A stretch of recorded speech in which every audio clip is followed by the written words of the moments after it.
Pois bem, vamos começar. Muito bem-vindos a cada um de vocês. Que livro é esse aqui? E a Bíblia é a palavra de Deus. Eu espero que você tenha Salmo 119 e 142 como algo importante na sua vida. Lá diz: a tua justiça é a justiça eterna e a tua lei é a própria verdade. Este livro nós devemos ter como o padrão pela qual nós examinamos tudo quanto a gente ouve, seja ciência, seja história. Por exemplo, 2 anos atrás eu estava lá no Egito para decidir se um rapaz casaria com uma filha minha ou não. E então eu estive lá nas pirâmides e estavam dizendo que tem 7.000 anos. Eu tenho que examinar esses 7.000 anos pela Bíblia. Só que homens dizem que tem 7.000. O padrão é esse aqui, não simplesmente o que homens dizem.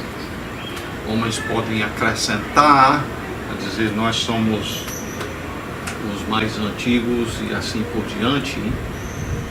Se o dilúvio ocorreu 4.500 anos atrás, eu duvido que pirâmides tivessem escapado sem consequência.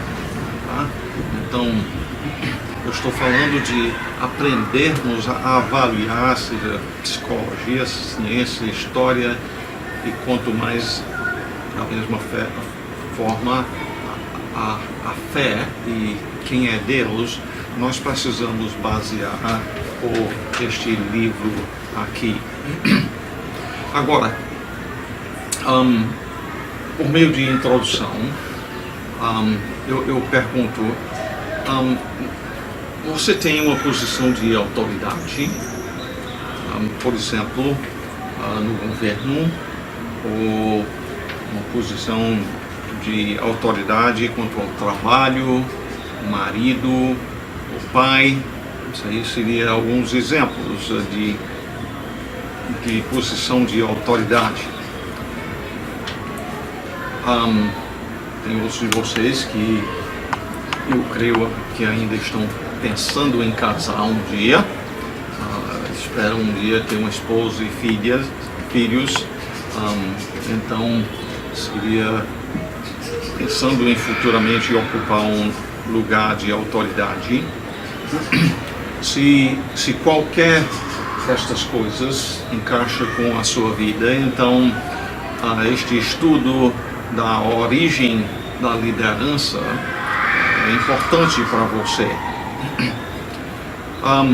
Por outro lado também, se você está debaixo da autoridade de alguém, como sendo filho, esposa, funcionário, membro da igreja ou cidadão, também é muito importante compreender essa questão da origem de autoridade. Agora, procurando então definir a questão de autoridade, dicionário na internet diz que a autoridade é direito legalmente estabelecido de se fazer obedecer. A gente obedece, obviamente, uma ordem. E em termos destas posições que eu mencionei, de governo, pastor, o pai, marido, patrão, são posições de autoridade que Deus estabeleceu, onde tem pessoas debaixo daquela liderança que devem obedecer, devem seguir as ordens. Foi mencionado direito legalmente estabelecido. Se tem um que tem direito de estabelecer autoridade, o nosso Criador. Não tem outro que tenha o direito como ele tem. Então, uma autoridade dá ordens que se espera que sejam então obedecidas. Agora, o primeiro versículo da Bíblia é: no princípio criou Deus os céus e a terra. Mas aí eu pergunto, o que estava acontecendo antes de Gênesis 1:1, quando Deus começou a criar? Aí você talvez diga: mas pastor, isso aí é o primeiro versículo, só se sabe que Deus existia antes disso, porque Ele foi quem criou. Não, a verdade é que a Bíblia, em diversos cantos, fala sobre coisas que ocorreram antes da fundação do mundo.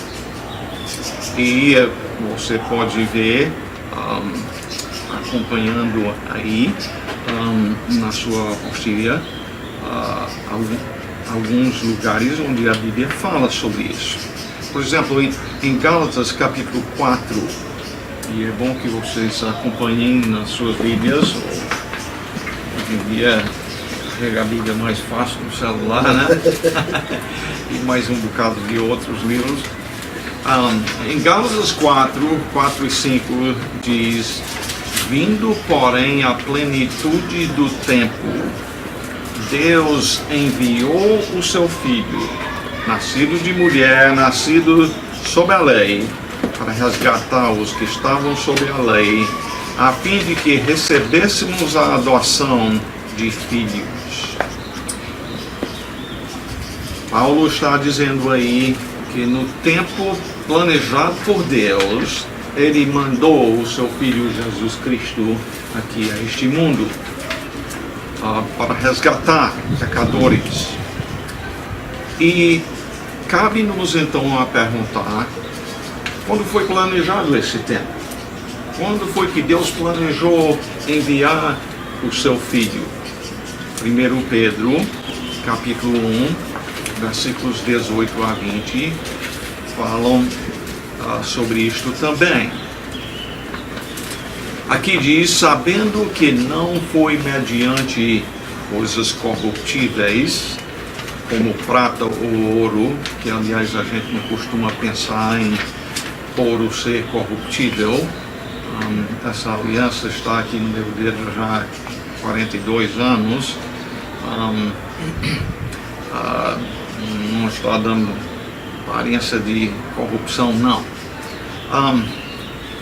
Sabendo que não foi mediante coisas corruptíveis, como prata ou ouro, que fostes resgatados do vosso fútil procedimento que vossos pais vos legaram, mas pelo precioso sangue, como o de cordeiro sem defeito e sem mácula, o sangue de Cristo. E o versículo 20 diz: conhecido com efeito, quando? Antes da fundação do mundo, porém manifestado no fim dos tempos, ou ultimamente, recentemente, por amor de vós. Então, perguntamos: o que foi conhecido aqui neste texto? E a resposta é: o sangue de Cristo é uma referência à morte dele. E quando Pedro diz que foi conhecido, ele quer dizer que Deus sabia que os homens iriam matar o seu filho, ou está dizendo que o Senhor planejou isto? Vocês estão entendendo a diferença? Porque alguns pensam que, bem, Deus conheceu o futuro e simplesmente viu que os homens matariam o seu filho. E eu estou perguntando se Deus simplesmente previu e não tinha jeito de escapar disto, ou se realmente Deus planejou que isto ocorresse, ainda que não sendo culpado pelo pecado dos homens. Eu acho que E a resposta é: Deus planejou. Deus, aliás, para dizer a verdade, Deus não poderia saber do futuro sem ter controle sobre a coisa. Se a gente não controla a coisa, a gente não pode ter certeza absoluta daquilo ocorrer, não é? Ok. Efésios capítulo 1, versículos 3 e 4. Efésios 1, 3 e 4. Bendito o Deus e Pai de nosso Senhor Jesus Cristo, que nos tem abençoado com toda sorte de bênção espiritual nas regiões celestiais em Cristo, assim como nos escolheu nele. O Senhor Deus nos escolheu em Cristo. Quando? antes da criação do mundo. De novo, aqui um versículo que fala sobre o que estava acontecendo antes de Deus criar o mundo.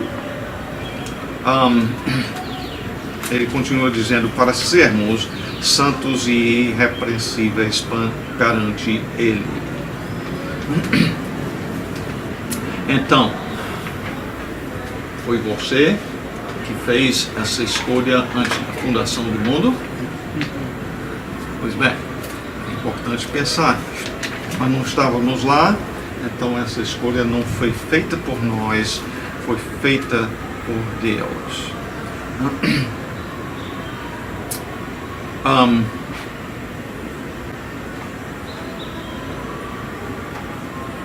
Que significa escolheu, assim como você escolheu um candidato em quem votar na eleição passada, Deus também escolheu escolheu, como diz o texto, para serem santos e irrepreensíveis perante Ele.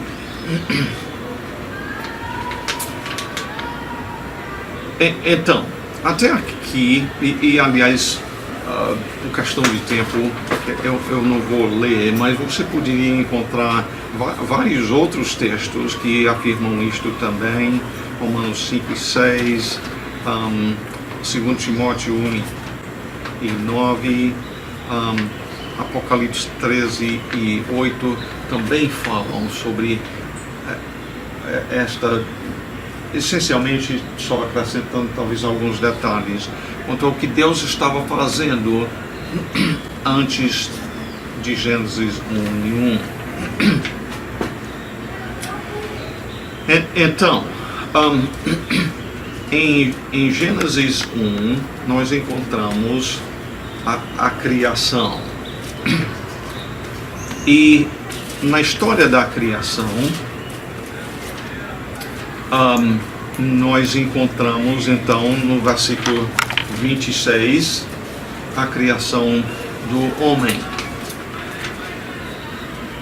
Em Gênesis 1 e 26 é um versículo, encontramos um versículo que é muito fundamental quanto a você e eu compreender quem nós somos.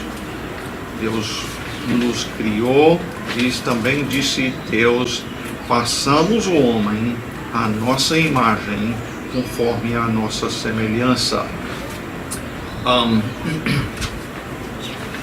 Quando disse Deus, façamos o homem, é compreender que Ele nos fez, nós não nos fizemos a nós mesmos. Ele nos fez com certa semelhança a Ele. Importa que nós compreendamos coisas então sobre Ele, para podermos compreender o plano dele para as nossas vidas. Agora, nota bem, ele diz aí, farei o homem à minha imagem? Não. Ele diz, o texto diz, disse, também não diz, disse um dos deuses, mas disse Deus, façamos o homem. Não é farei o homem, a minha imagem, é façamos. E diante disto, e sabendo o que as Escrituras no decorrer do tempo revelam sobre Deus, nós entendemos que Deus é um só, mas tem se revelado como um Deus triuno. Um Deus se manifesta em 3 pessoas. E entre Pai, Filho e Espírito Santo, eles são de igual natureza, de iguais atributos. Se o Pai é justo, o Filho, o Espírito também são. Se o Pai é amor, o Filho é amor, o Espírito Santo também. O Pai onisciente, o Filho, o Espírito Santo, e todos os atributos que compõem a natureza daquilo que Deus é, a Trindade, cada membro da Trindade é igual. Agora, as Escrituras revelam que há funções ou responsabilidades diferentes dentro desta igualdade. E nós vamos querer expandir um pouco o seu entendimento desta questão de como funcionava a Trindade antes da criação.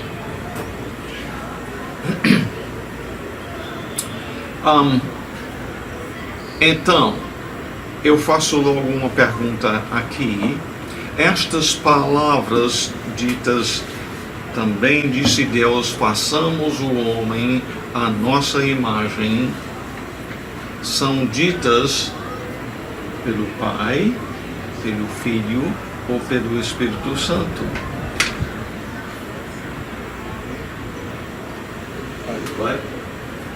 E por que vocês respondem o Pai? Caberia ao Filho dizer, façamos. Porque é a autoridade, né? Pois bem, o Pai é a autoridade máxima. O Filho não dá as ordens. O Pai é quem faz isso. É importante a gente compreender isto aqui, em termos de compreender como Deus planeja que qualquer autoridade, subautoridade debaixo dele funcione. E deixa eu perguntar logo aqui, isto existe na Trindade por causa de pecado? Existe rebeldia e pecado, conflito dentro da Trindade? Não, obviamente não. Mesmo, aliás, é lá que tem perfeita harmonia. É do exemplo dele que nós temos que aprender como a coisa deve funcionar em nossas vidas. Vamos então a 1 Coríntios capítulo 13. No Novo Testamento, 1 Coríntios capítulo 11, eu disse 13, não foi? Capítulo 11, versículo 3. E Paulo diz aos Coríntios: quero, entretanto, que saibais ser Cristo o cabeça de todo homem. O homem o cabeça da mulher, e Deus o cabeça de Cristo. Então, estabelecendo a ordem, o número 1 é quem? Deus Pai, no caso. E debaixo dele então vem Cristo, esse texto aqui não menciona o Espírito Santo, então a gente deixa fora, mas estaria aí próximo. E depois de Cristo vem o homem, e debaixo do homem a mulher, a esposa dele. Importa então que a gente desenvolva essa questão. O que significa dizer que Deus é o cabeça de Cristo?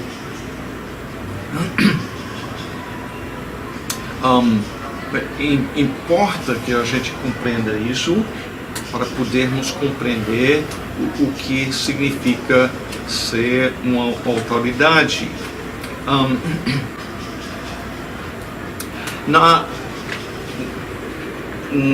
No nosso corpo humano, qual é a função da cabeça do corpo?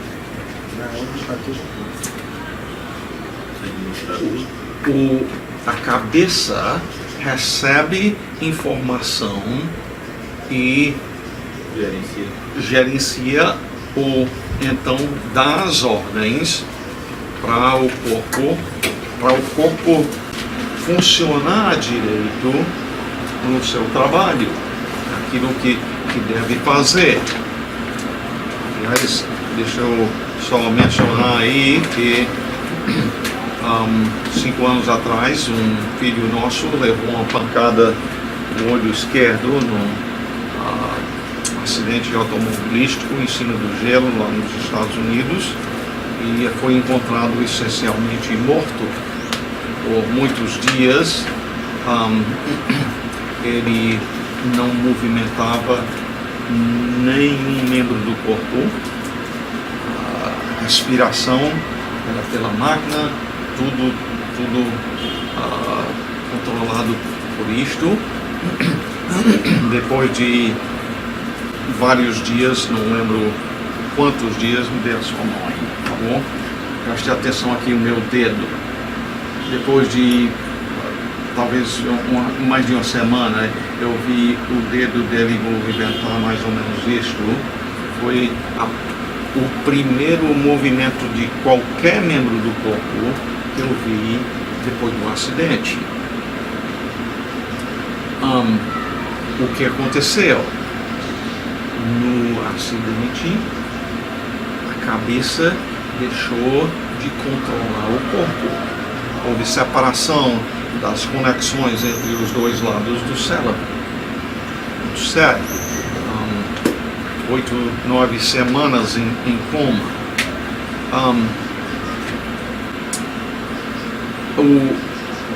A cabeça controla o corpo. Aí depois de algumas semanas, ele passou a movimentar braço e perna, levantar assim na cama e voltava, e para não estar amarrado o tempo todo, a gente às vezes ia lá 2 ou 3 membros da família para ajudar a guiar os braços e os pés para ele não se ferir. Movimento, mas não controlado pela cabeça, não governado, não recebendo as ordens como deveria. Foi uma lição muito importante para nós em termos de compreender a função da cabeça no corpo, e da mesma forma quanto ao que Deus planejou em termos de qualquer posição de autoridade onde tem a responsabilidade de comunicar. Muitos de vocês dirigem carro. Se está conduzindo o carro aí na paralela a 80 km por hora e de repente o carro na sua frente freia bruscamente e você vê lá as luzes do freio, a cabeça tem que pensar bem rápido. Eu vou frear também e talvez um carro engavetado de trás de mim, Vou olhar no espelho, ver se tem algum carro aqui para desviar para a esquerda. Se de repente o pé decidir eu vou apertar o acelerador, não vai dar certo não, né? A cabeça recebe informação e toma decisão numa situação como esta muito mais rápido do que me leva o tempo para descrever, né? Para evitar lá um acidente.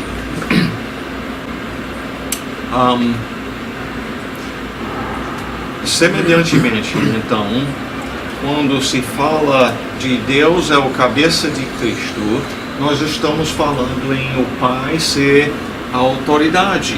Ele é quem dá as ordens e o Filho então segue estas ordens.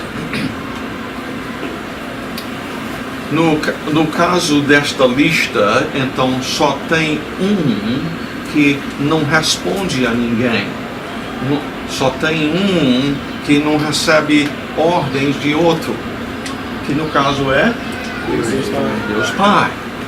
Exatamente. O resto, inclusive o Filho e o Espírito, estes estão em posição, em função onde recebem ordens. Neste caso, eu gosto de ilustrar o seguinte: nós já estabelecemos que quanto à natureza, o Pai e o Filho são iguais. Quanto à natureza divina, são iguais. Mas o Pai dá as ordens e o Filho obedece. E não somos isentos desse tipo de coisa aqui neste mundo. O Lisandro, lá no trabalho dele, como tenente, né? Ele dá as ordens a outras pessoas. Quanto à natureza, o Lisandro é maior quanto à natureza humana do que os outros soldados abaixo dele. Quanto à natureza, são iguais, mas em função, em responsabilidade, a responsabilidade dele é outra, é liderar, é dirigir, é dar as ordens. Então, nós podemos compreender isto, nós vemos isto funcionar aqui nesta vida. Igualdade de pessoa, igualdade de natureza, mas um ser o cabeça de outro.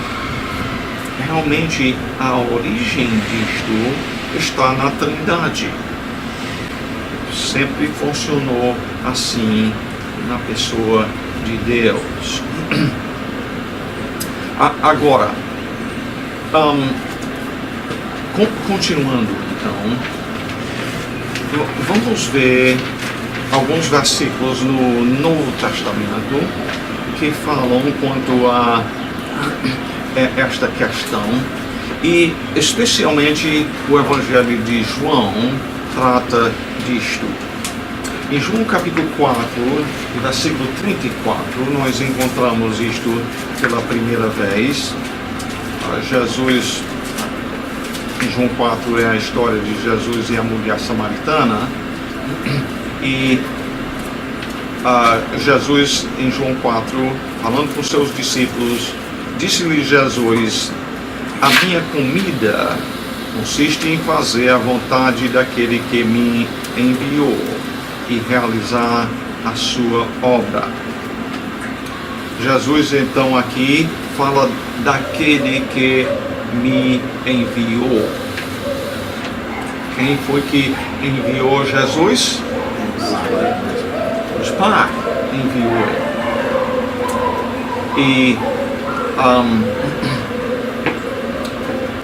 Em outras palavras, o pai tinha uma missão para o filho executar, cumprir, e o filho veio para fazer isto.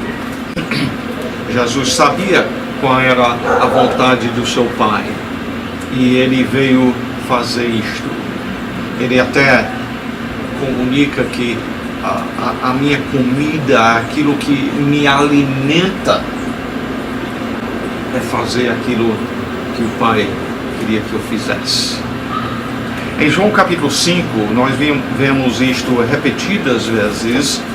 João capítulo 5, versículos 23 e 24, primeiramente, Jesus diz, a fim de que todos honrem o Filho do modo que, porque honram o Pai. Quem não honra o Filho, não honra o Pai, e aí ele diz que o enviou. E aí, versículo muito bem conhecido por nós, versículo 24, em verdade vos digo, quem ouve a minha palavra e crê naquele que me enviou, tem a vida eterna. Não entra em juízo, mas passou da morte para a vida. Jesus sempre falando, o Pai me enviou. Ele, no versículo 30, vai dizer, eu nada posso fazer de mim mesmo. E aliás, deixa eu mencionar aqui, que é justamente pela cegueira espiritual das testemunhas de Jeová, que eles pegam um versículo como esse aqui, não compreendendo aquilo que eu estou explicando aqui, e vão colocar Jesus como sendo de uma natureza inferior à do Pai. Se você compreender isso aqui, você tem resposta para eles em cima de, pois bem, tem determinados lugares, como este aqui,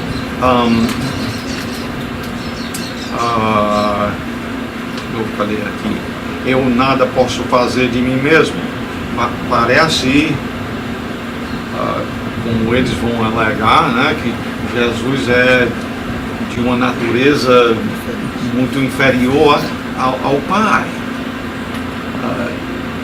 Ele está falando aqui da responsabilidade e da posição dele, da função dele, não da natureza.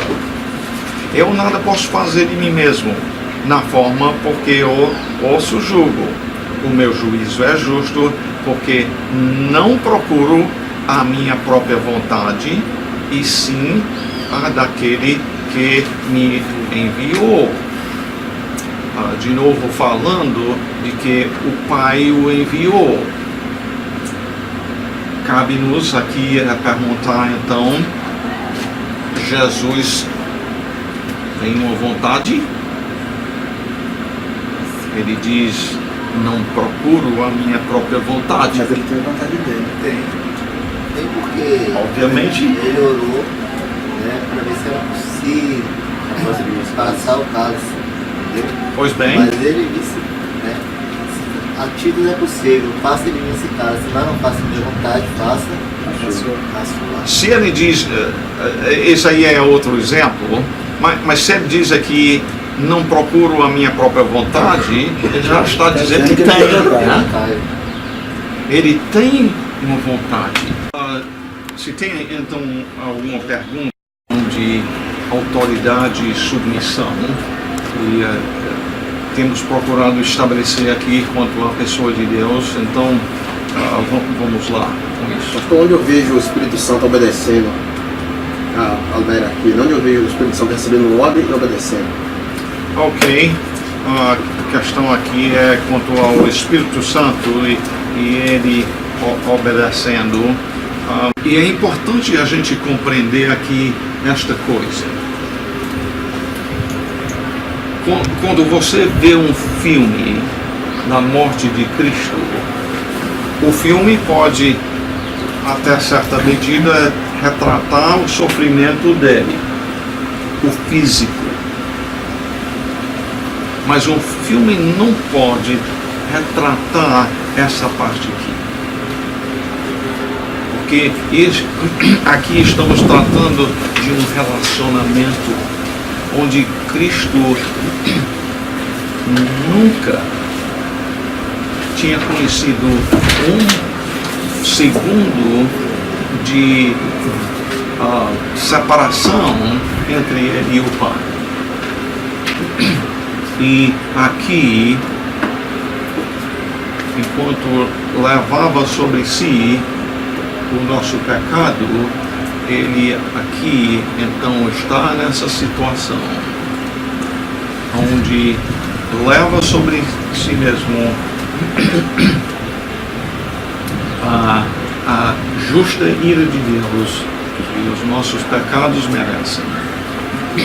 E então a justa ira de Deus exigiu então o filho ser desamparado neste pouco tempo.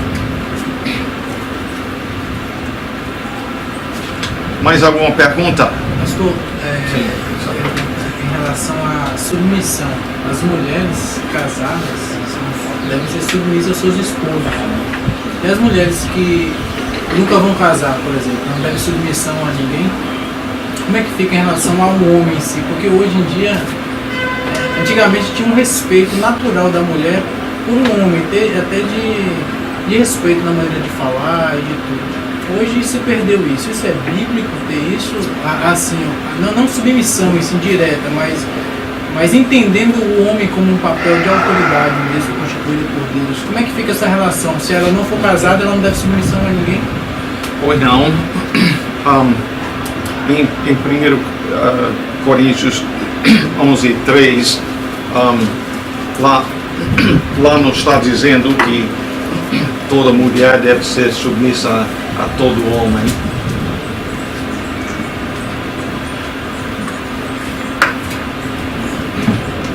Especificamente, a esposa é chamada por Deus a ser submissa ao seu marido.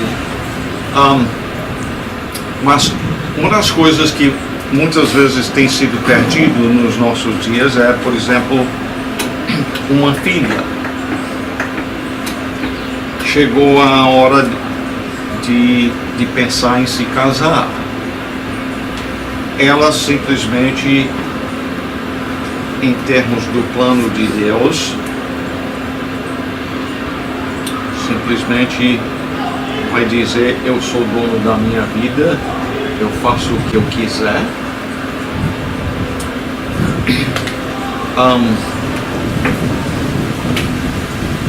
Aliás, até um filho, eu estou dizendo filho homem, que simplesmente vai e age sem buscar conselho do pai quanto ao casamento, se mostra ser tolo.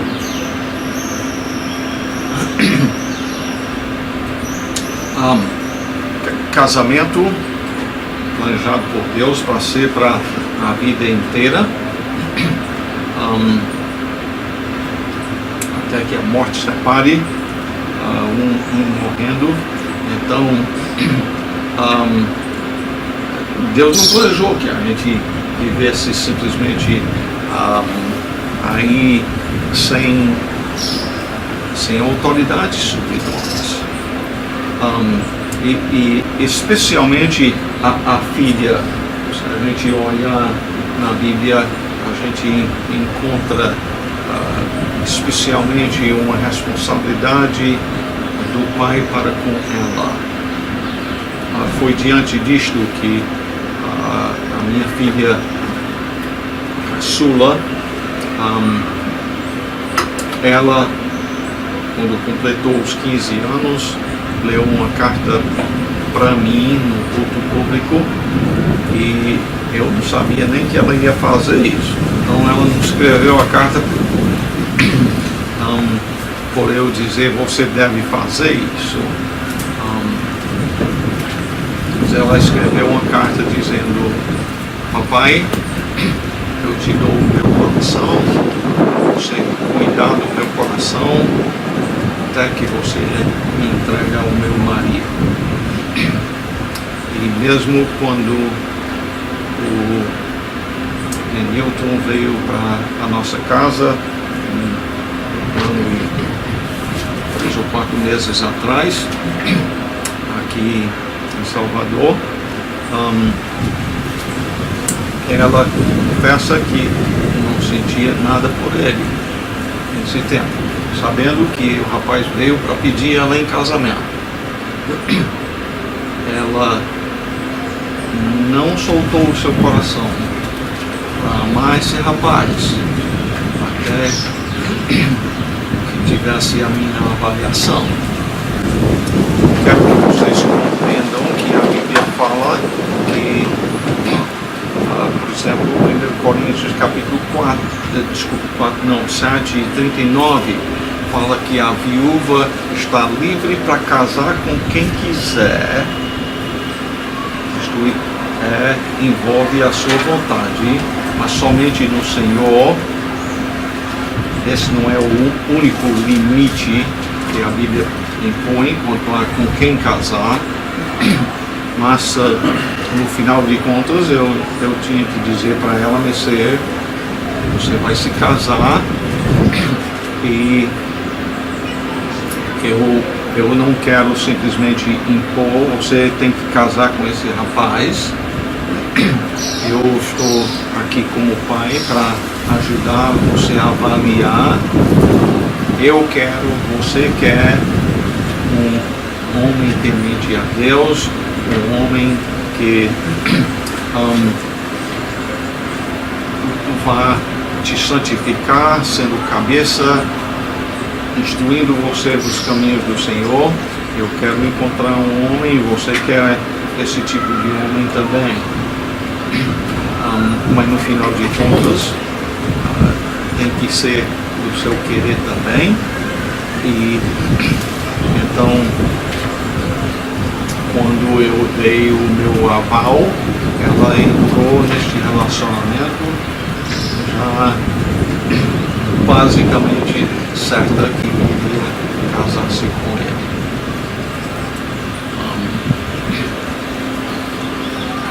Obviamente, o que está acontecendo ao nosso redor hoje é a prova de que a coisa não anda bem, não. E não vai bem porque não começa bem. Começa bem orientado pela palavra. Orgulho prevalece. Quem manda aqui sou eu. Não quero saber dos outros. Isso é preparo para desastre.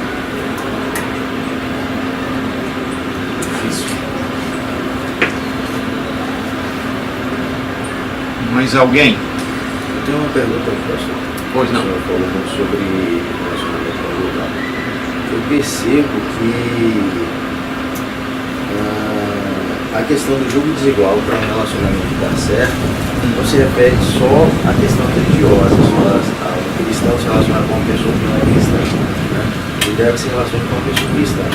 Mas eu percebo que não é só isso que acaba influenciando algum desgaste no relacionamento. Muitas vezes brigas acontecem, diferenças nacionais, culturais, e eu fico em dúvida assim, pela experiência do Senhor, pela vida do Senhor, o que o Senhor diria que nós mais devemos observar antes de entrar no relacionamento? Além da questão, além do jogo desigual na questão religiosa. Pois bem, primeiramente quanto a isto, 2 Coríntios capítulo 6 diz claramente que não se deve estabelecer um jogo desigual entre um crente e um incrédulo. E não tem nenhum relacionamento mais próximo, até onde os dois, a Bíblia diz, se tornam um. Não tem nenhum relacionamento aqui na terra mais próximo do que o do casamento. Porque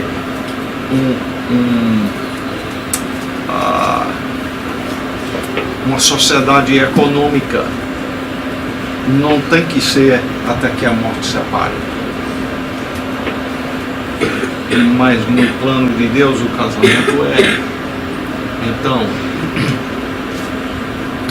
nunca se devia começar nenhum namoro sem estar pensando em casar com a pessoa.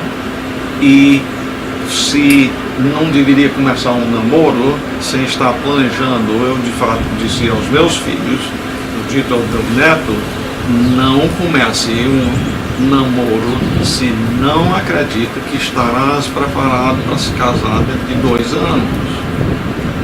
Vai atrapalhar o seu preparo.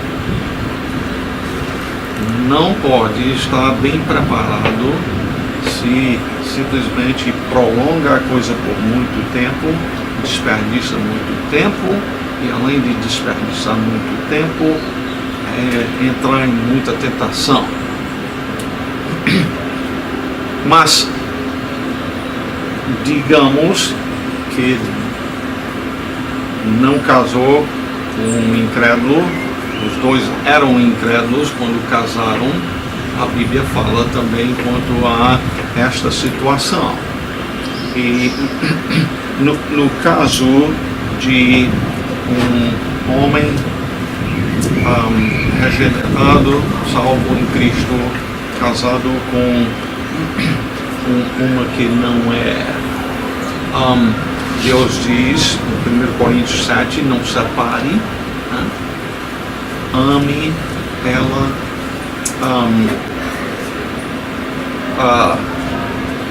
requer uma paciência especial, porque os próprios alvos na vida são diferentes. A pessoa que ama a Deus quer obedecer a Ele em tudo. A pessoa que não é regenerada é filha do diabo, quer fazer o que agrada o seu pai. Então, é reconhecer que os alvos são diferentes. No caso, certamente deve, como Efésios 5 diz, o marido ama a sua esposa procurando a santificação dela. A santificação dela vem por meio da palavra. Isso inclui crente com crente, mas requer isto também, no caso da incrédula, uma procura, pelo menos, de fazer isso.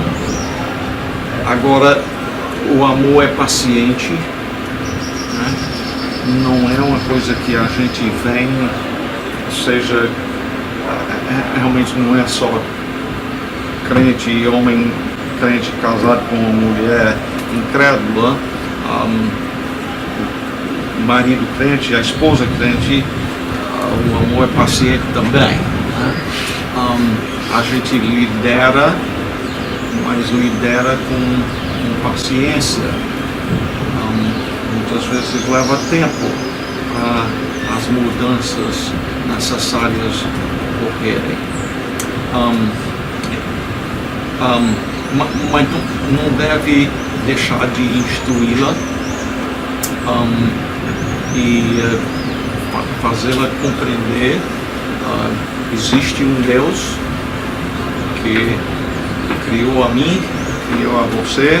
Ele foi quem criou o casamento. O nosso casamento será melhor à medida que nós vivemos dentro do plano dele. E expor essas coisas para ela. Pode ser que ela diga,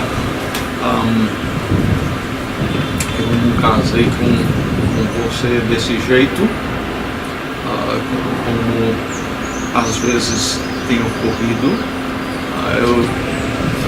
Você é outra pessoa quando eu me casei contigo. Eu não quero estar mais com você desta forma. E biblicamente, nessa situação, o que o homem tem que fazer? Escolher entre o Senhor e a esposa o que tem que escolher. Aquele que nos criou e nos deu tudo, né? Muitas vezes só vai ser ameaça de sair. Já conheci vários casos de ameaça de sair e não sai. Mas não estou dizendo que 100% das vezes ocorre assim. Às vezes acaba saindo, e Deus diz lá em 1 Coríntios 7 o que ocorre nesse caso. Obviamente, uma situação difícil. Vem para mim nessa hora um exemplo de um marido que uma vez acordou e a esposa estava com uma faca para atacá-lo. Situação mesmo de até ameaça de vida. E este homem buscou o conselho do seu pastor, o que eu faço, e ele, depois de conversar com o pastor, ele disse, sabe, eu não quero que a minha esposa possa um dia dizer o meu marido me abandonou. Ele era um crente, mas me abandonou. Ele disse, eu prefiro chegar no céu morto por ela Essa é corajoso. do que me separar dela. E o que eu ouvi é que ele viveu nessa situação por muitos anos. Não foi só de momento, não. Foi prolongado. Mas foi uma decisão que ele tomou. Pastor, e o senhor já teve problema de submissão? Casamento, hein? Se no nosso lar teve problema de submissão, pois não. Primeiramente, deixa eu dizer que a minha esposa, eu casei com uma filha de pastor, que estudou para ser missionária. Eu estou te dando pouca atenção.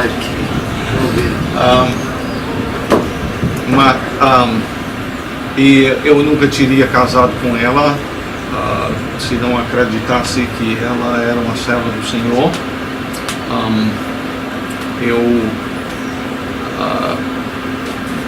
Eu li a Bíblia com ela, eu li outro livro com ela antes de nos casar, procurando instruí-la nos caminhos do Senhor.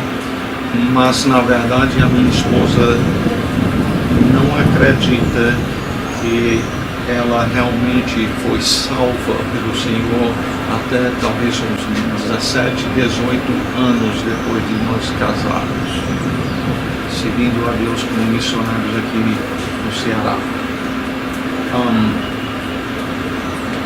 Então, a verdade é que a insubmissão realmente vem por natureza.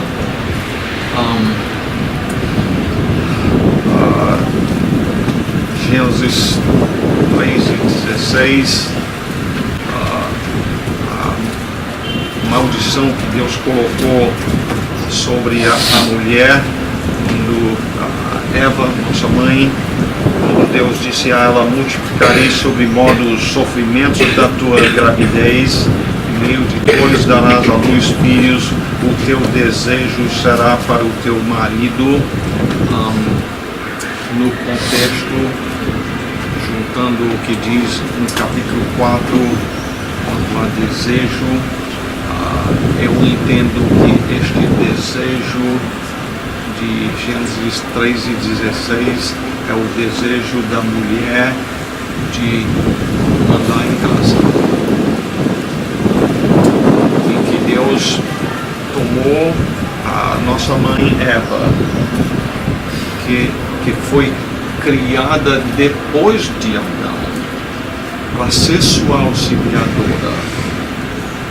Mas foi o diabo que procurou ela, que não era o cabeça. E Adão seguiu ela na desobediência, em vez de dizer, não, o Senhor disse e eu não vou desobedecer. Ele seguiu a voz da sua mulher, diz em Gênesis 3:17. E desse tempo para cá, a mulher, por natureza,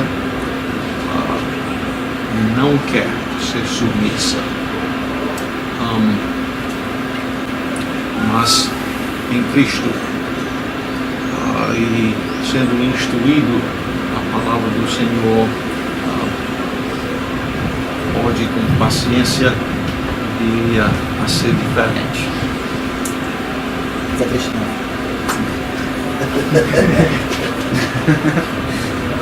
Bem, compreenda que no meu caso,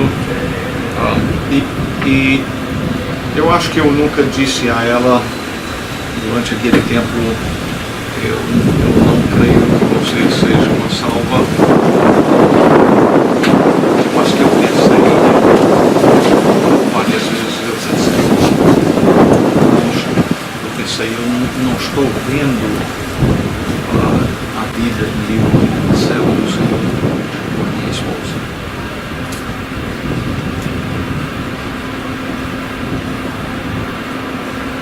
Pastor, uma pergunta. Na Bíblia fala que Deus odeia o divórcio. Na Bíblia fala que Deus o quê? Odeia o divórcio. Odeia o divórcio. Ok. E Jesus falou que o divórcio é permitido em alguns casos, por conta da dureza do coração do homem. Né? Ele disse que no caso de adultério, né, não pode dar carta de divórcio à mulher. Mas, ultimamente, no século agora aí, a gente tem visto que casais cristãos se separam, às vezes, não por adultério, por convivência. O outro não está suportando mais a cara do outro mesmo, né? Não gostam mais, não tem mais amor, então se separam. Jesus falou o seguinte: se um homem, mulher, dá carta de divórcio a uma mulher que não seja por conta do adultério, se aquele outro homem for casar com ela, esse homem comete adultério com ela, e ela com ele, porque não houve legalidade naquela separação. Pergunta que eu quero fazer o seguinte: essa pessoa que nesse caso se separou, esse casal de cristãos se separou, não por conta do adultério, ela contraiu um outro casamento com esse outro homem. Esse pecado de adultério que Jesus falou que ela cometeu, de ter feito outro casamento, ele permanece aquele casamento todo em pecado, ou ela cometeu aquele pecado e aquilo ali terminou, Pode ser perdoado. pode ser perdoado, porque assim, parece assim, que ela cometeu aquele pecado e constantemente o casamento dela está em pecado, até é uma ilegalidade. E se hoje, baseado nisso, se realmente, a gente vê nas igrejas, né, os casais se separando porque a convivência não dá certo, ou às vezes o marido bate na mulher, ou às vezes, como esse daí, optou em não se separar, né, e vice-versa. Se realmente é válido isso, a pessoa que se separar sem ser por adultério, está cometendo pecado mesmo. Pois bem, a pergunta é sobre o divórcio. A Bíblia diz muito sobre o casamento e nós precisamos nisto tratar da questão do casamento. é um assunto muito importante dos nossos dias, porque ocorrem muitos divórcios, divórcios que Deus odeia, né? Eu teria que dizer primeiramente que nunca ocorre nenhum divórcio sem haver algum pecado, né? Se adulterou, pecou, né? Que contribuiu talvez para o divórcio.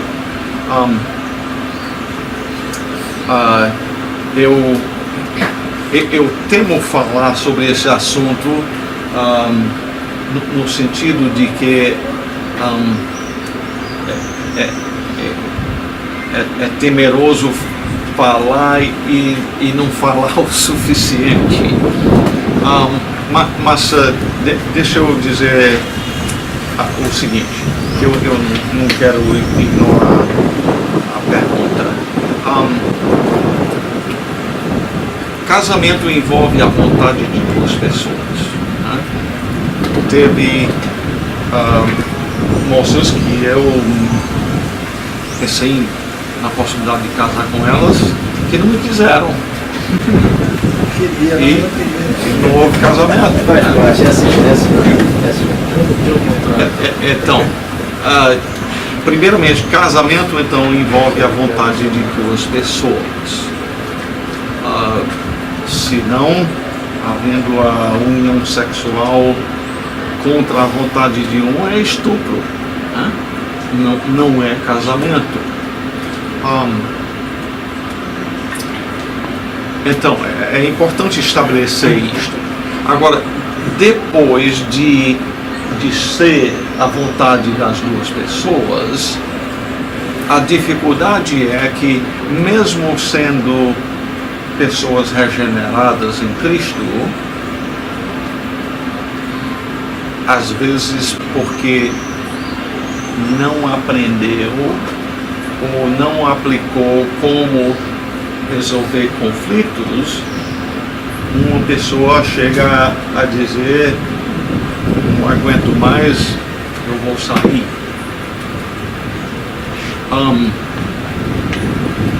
Não é mais nessa hora a vontade das duas pessoas necessariamente, simplesmente uma decide: eu vou findar este relacionamento.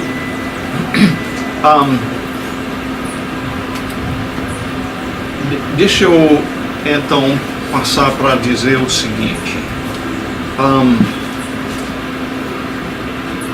Deus diz que ele odeia o divórcio.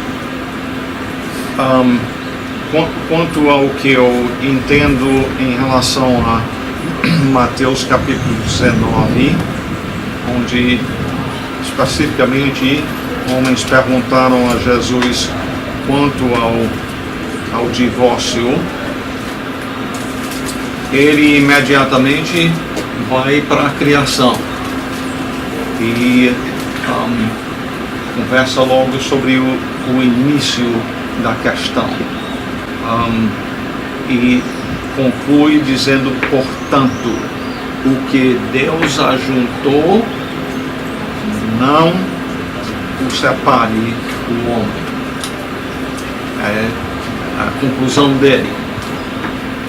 Os homens então continuam perguntando a ele, e aí o que Moisés diz, como você referiu, e a resposta de Jesus foi: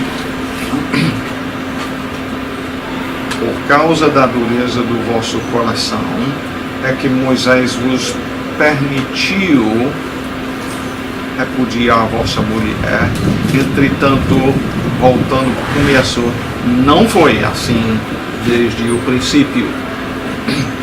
Então Jesus volta a enfatizar que divórcio não era para ocorrer. Simplesmente foi instrução dada quanto ao que acontecer, o que deve ser feito quando uma pessoa é rebelde, desobedece a Deus. E Jesus então diz o seguinte: eu, porém, vos digo, quem repudiar sua mulher, não sendo por causa de relações sexuais ilícitas, e casar com outra, comete adultério. E o que casar com a repudiada comete adultério.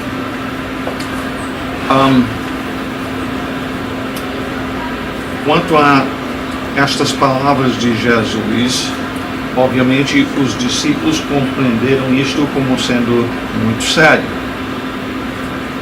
Se eu me casei com uma mulher, eu não conhecia bem, e a verdade é que ninguém conhece tão bem não. Como eu disse, eu pensei que a minha era uma regenerada, e acabou sendo que não era. E não digo isso para espantar vocês, não. Deus sabe o que faz. E para os que são dele, ele sempre procura o bem daqueles que amam a ele.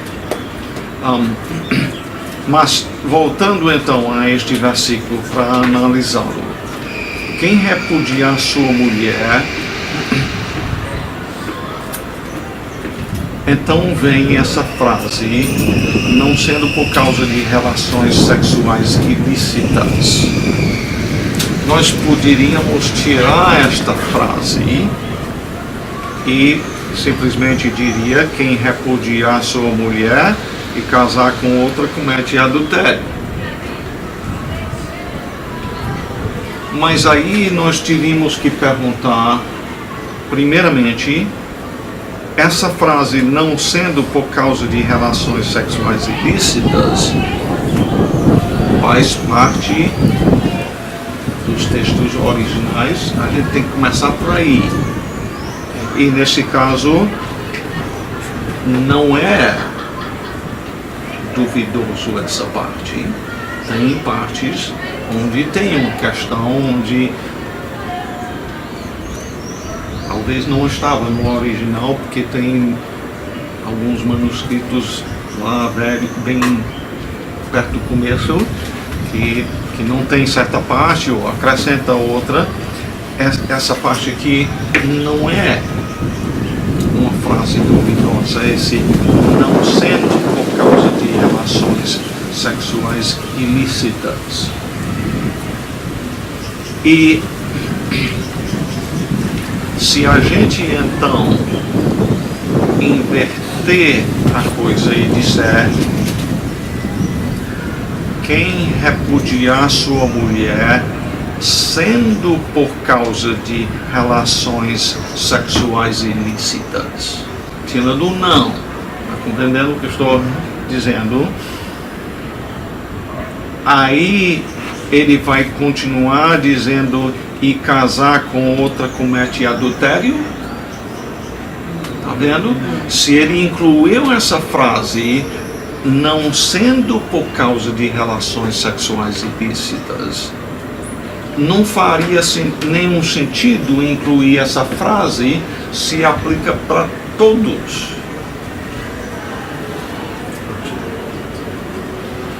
Agora, em outras palavras, eu estou dizendo que a minha convicção é que Jesus está dizendo: se um cônjuge quebrou os seus votos de casamento,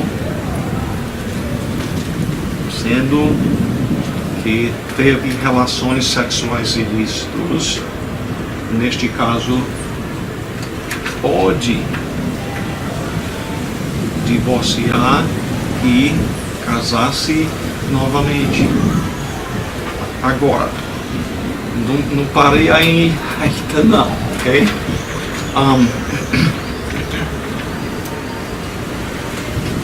Não estou dizendo com isso que simplesmente cometeu adultério, está livre para dizer: eu vou divorciar.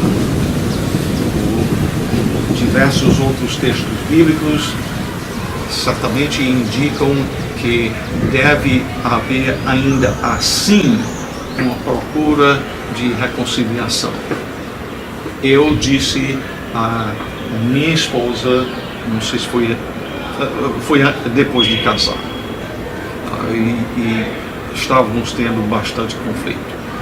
Eu disse a ela, Eliana, se um dia você vier a adulterar, eu quero que você saiba que eu planejo cumprir os meus votos para ti.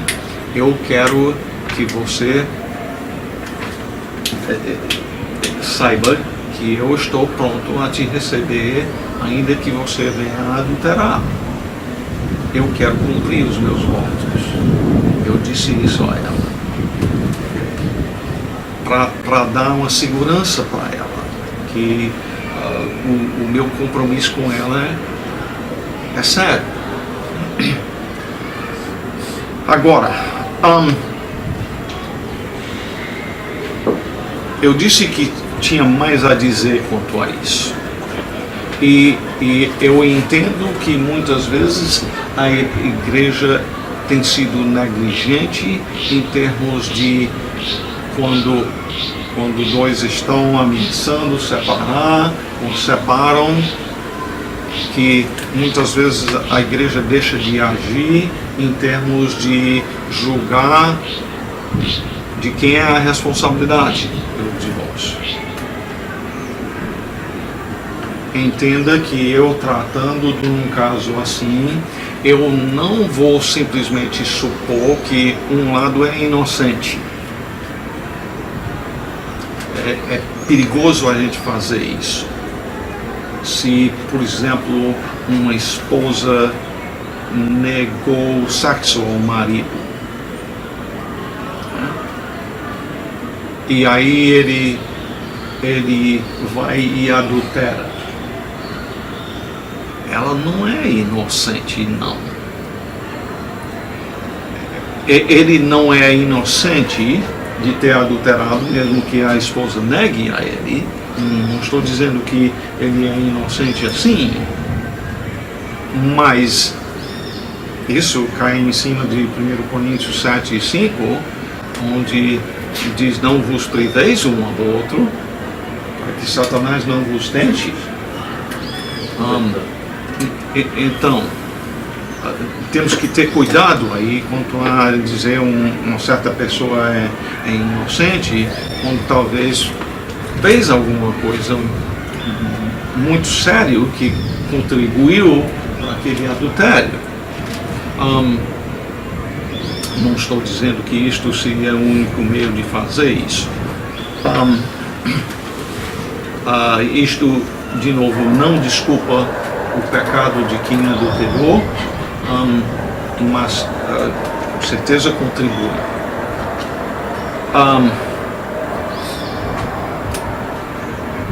Deixa eu ver o que mais é que eu ia dizer aí. Quanto a essa questão aí, na minha vida até agora, eu posso dizer que tem duas pessoas que vieram a mim quanto a coisas assim. Duas pessoas que vieram a mim e eu disse a essas duas pessoas: eu creio que biblicamente vocês têm o direito de casar-se novamente. Eu venho pastoreando desde 71, então faz quase 48 anos. Só conheci dois. E no caso, todos dois se casaram e estão bem. Estão bem. No caso de um que era pastor, a esposa adulterou e posso dizer que nesse caso eu conversei com ela. Eu e minha esposa, eles gastaram dias em nossa casa, a gente procurando a reconciliação, e se reconciliaram por algum tempo, mas aí ela abandonou ele e viveu com outro homem um bocado de tempo, dando total evidência de nem ser uma crente em Cristo.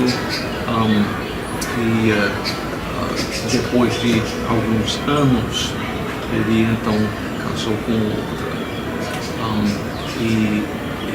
E este eu digo, eu apoiei, eu cria biblicamente que ele tinha o direito de casar-se com outra por adultério prolongado, rebelde, sem nenhuma evidência de arrependimento. Mas não somente isto, ela realmente encaixava dentro de 1 Coríntios capítulo 7, onde diz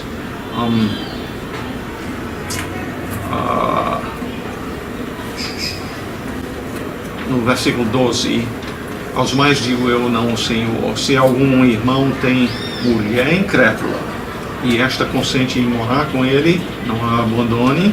Esse homem não abandonou. E a mulher que tem marido incrédulo e este consente em viver com ela, não deixa o marido. Nesse caso ela deixou, porque o marido incrédulo é santificado no convívio da esposa, e a esposa incrédula é santificada no convívio do marido crente. De outra sorte, os vossos filhos seriam impuros, porém agora são santos. Mas, está aqui o versículo: se o descrente quiser apartar-se, que se aparte. O querer aqui é de quem? Nunca do crente, é do descrente. E o crente não deve estar provocando isso. Eu digo não provocando, fora a questão de que o meu primeiro amor é o Senhor. Em tais casos, não fica sujeito à servidão nem o irmão nem a irmã. Do que eu entendo, esse ficar sujeito não tem nenhuma explicação senão sujeito à obrigação do casamento. Então eu entendo que um incrédulo vindo a se apartar por causa da fidelidade do crente, eu entendo que nesse caso também está livre da obrigação do casamento e pode então se casar novamente. Então quem procura o divórcio é sempre um incrédulo, né? Aquele que não foi regenerado. Isso nunca vai partir do cristão regenerado. Se partir da parte dele, então ele não é regenerado. não teria direito a casamento, não. Eu digo porque em casos de adultério, inclusive, às vezes o cristão, algumas pessoas pensam, né? Eu posso divorciar, eu quero divorciar. E se ele fizer isso, mesmo em caso de adultério, então ele não entendeu o que a Escritura fala. E o adultério, quem vai pedir sempre é o infiel, é o ímpio na questão do casamento, não é isso? Pois bem,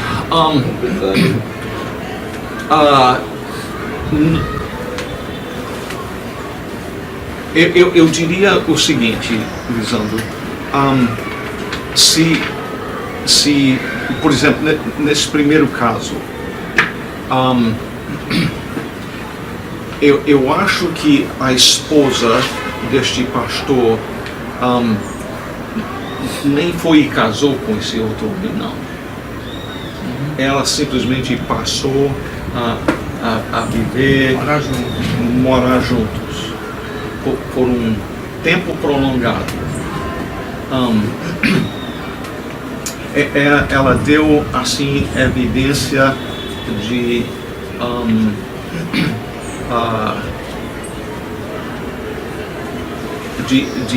rebeldia e não arrependimento, e simplesmente passou a viver com outro homem com que fosse o seu marido. por um tempo prolongado, eu creio que neste caso não seria ilegítimo o marido dela pedir o divórcio. Apesar de ser crente. Apesar de ser um crente. Mas a nossa relação com Cristo, a Bíblia não é um misto da relação de Cristo com a igreja.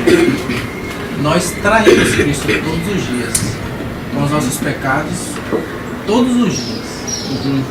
Não seria natural então Cristo falar assim: eu quero carta de divórcio de você, porque o casamento, a relação é a união mística de Cristo com a igreja.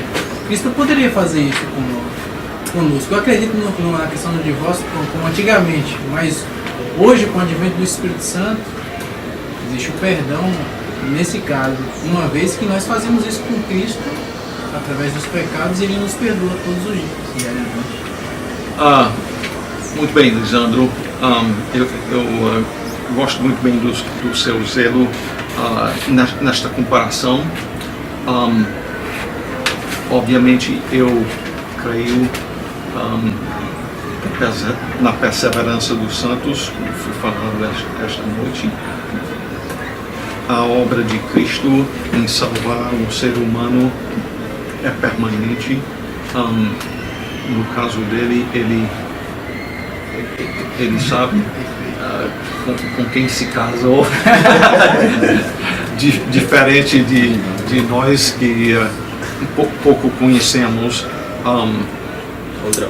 Existe um texto lá, eu acho que é em Jeremias 3, se não me engano, que fala de Deus divorciado. Não sei se vocês são conhecedores disto. Eu no momento não vou entrar nesta questão, mas vocês podem procurar depois. Existe.